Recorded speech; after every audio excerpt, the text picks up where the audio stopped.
మేమందరం కూడా బీసీల కోసం పోరాటం చేస్తూ ఉన్నాం. ప్రాణాలు ఇవ్వడం అన్నది దీనికి సొల్యూషన్ కాదు. ఎట్టి పరిస్థితుల్లో కూడా ప్రాణాలు ఇచ్చే పద్ధతి పెట్టుకోవద్దు. బీసీ బిడ్డలకు ఒక అక్కగా చెప్తా ఉన్నా, మీకు చేతులు ఎత్తి నమస్కరించి చెప్తా ఉన్నా, మీకోసం ఎంతకంటే అంతవరకు కొట్లాడతాం. గత 2 ఏళ్ల నుంచి కొట్లాడుతున్నాం. మీరు చూసి మనందరి సమిష్టి పోరాట ఫలితాల వల్ల బిల్లులు వచ్చినాయి, అసెంబ్లీలో వచ్చినాయి. ఇప్పుడు అది రాష్ట్రపతి దగ్గర ఉన్నది. ఏనుగు వెళ్ళింది తోక చిక్కింది అన్నట్టుంది.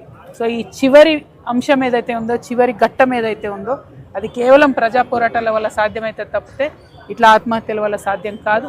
సాయి ఈశ్వరాచారి గారి కుటుంబానికి కంప్లీట్గా మేమందరం కూడా అండగా ఉంటాం. ప్రభుత్వాన్ని కూడా నేను డిమాండ్ చేస్తున్నా, తక్షణమే వారికి ఒక మంచి ఇల్లు కట్టి ఇవ్వాలి. 3 పిల్లలు ఉన్నారు, దయనీయమైన పరిస్థితి ఉన్నది.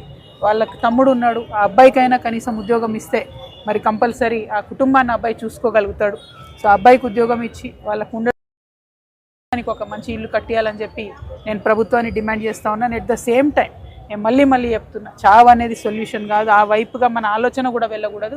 ఎట్టి పరిస్థితులలో మనం ఈసారి ఉద్యమాలతోని కొట్లాటలతోనే వస్తుంది. అది ప్రజా పోరాటాలతోనే సాధ్యమవుతుంది. అయిపోయింది, చివరి అంకంకి వచ్చింది బీసీ బిల్లు.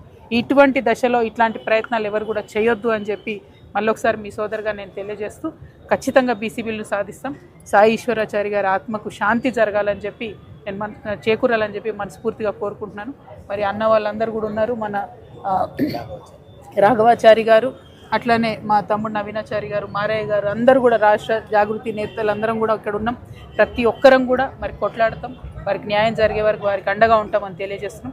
స్వర్ణకారులు అది శ్రీకాంతాచారి అయినా, ప్రొఫెసర్ జయశంకర్ గారైనా, ఇప్పుడు ఈ తమ్ముడు సాయి ఈశ్వరాచారి అయినా, మరి వారు ఎంత పట్టుదలతో, ఎంత పంతంతో వారు నమ్ముకున్న సిద్ధాంతానికి కట్టుబడి ఉంటారో చెప్పిండ్రు. ఈ బిడ్డ